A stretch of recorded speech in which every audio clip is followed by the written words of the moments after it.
I just want you to listen to a piece of audio. I know this is TV. We're supposed to work in pictures, but I've never been great at that. Listen to this audio clip. Tell me who the speaker is. That's going to be kind of easy. But also tell me roughly when you think the speaker said this. All right, listen. The problem that we have nationally in this country is that the two-party system, dominated by big money, is not delivering for ordinary people, which is why people are giving up on the political process, why they're not voting, and why there is a great deal of anger and frustration at the political system as it now exists. All right. Who is it? Not that hard. The distinctive Brooklyn accent gives away pretty easily that that is none other than Bernie Sanders. But if you thought that was a line from this year, if you thought that was some recent campaign interview Bernie Sanders gave in Iowa or New Hampshire or something, you would be wrong about that. Because what you just heard is from an interview that happened 26 years ago. Mayor Bernard Sanders of Burlington, Vermont. How does a socialist like yourself keep winning elections in a country we generally consider that has a two-party system? Well, I think we win in Burlington. I should point out that in Burlington, I am the mayor, and I've won on 4 occasions, but we have 13 people on our city council, our board of aldermen, and 6 of them are progressive, so it's not just me. We have probably the only strong 3-party city in the United States of America. And I think the reason that we win and continue to win is that increasingly people are frustrated and angry about a 2-party system which is dominated by big money and which does not pay attention to the needs of working people or elderly people or poor people. And I think if you talk common sense to the people and you say the government is supposed to represent the needs of those people who today are not getting a fair shake, you know what? They'll vote for you.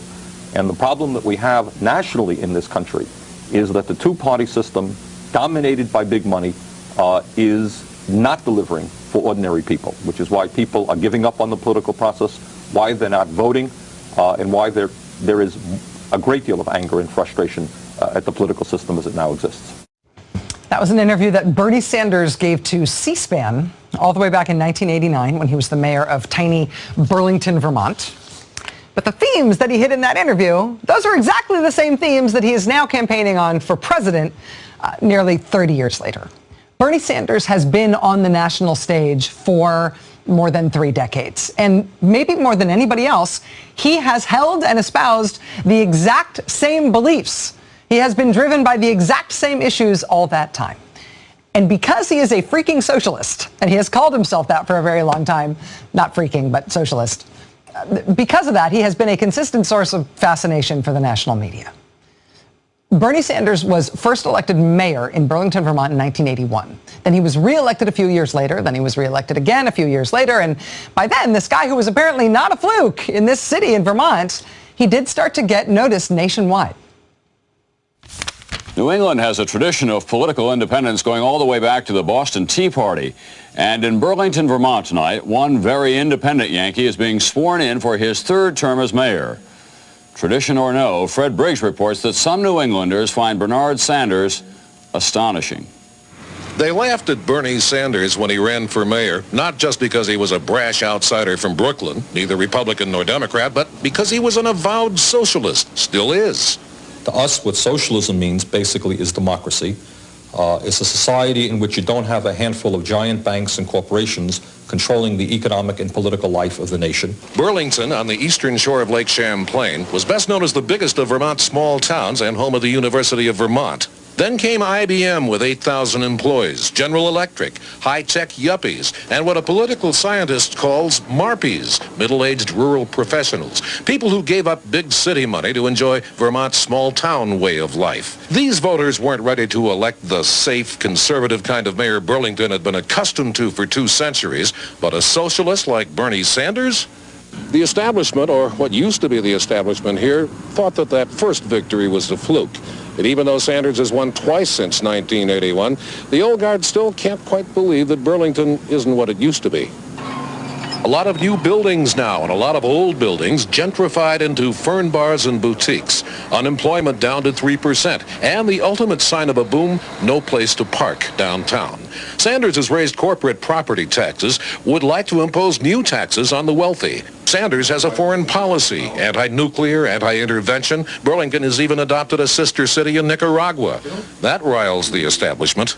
Quite frankly, he should be spending his time dealing with the problems of the city of Burlington and not getting involved in national politics. We say, don't spend our money invading Nicaragua where the people there are trying to establish their own life. Give us a break. Give us some money for our cities and towns to lower property taxes. The establishment wishes he wore neckties, but it knows he won't. Someday the opposition will try to recapture City Hall, but more than half the voters like it the way it is and tend to think that Bernie Sanders, as much as the boom, put Burlington on the map. Fred Briggs, NBC News, Burlington, Vermont. I wonder if he still has that sweater. That was April 1985. That was when the national media started to discover this eccentric, confident, curly-haired socialist mayor from Burlington, Vermont. For a while, Bernie Sanders was just sort of an object of national media fascination. Hey, are we doing a piece about all the yuppies from the cities moving to New England? Call that socialist mayor guy. Rolling, rural, rustic, and removed. For many, Vermont is state of mind as well as a state of the union, luring thousands from New York, from Boston, from a nation that seems too much in a hurry. They want to live slow, they want to live quiet, they want to go to town meeting. They're trying to escape the fast lane and live the good life. Frank Bryan, political science professor, Vermont native, practitioner of hardscrabble life in the country, and co-author of a tongue-in-cheek book called Real Vermonters Don't Milk Goats. Nor do they drive Volvos, according to Bryan, and would never be seen with this on their bumper. So what do real Vermonters do? They want to do what they damn well please, and they'll let you do what you damn well please, as long as you don't interfere with them. This is the kind of town most people would assume to be quintessential Vermont. So let's assume that it looks the way it always did, and that the people here think the way they always did. But here and elsewhere, inroads from the outside world. Videos in the village store, cafes and former cornfields, factory outlets and farm towns. More than half the new immigrants live in Burlington, Vermont's largest city.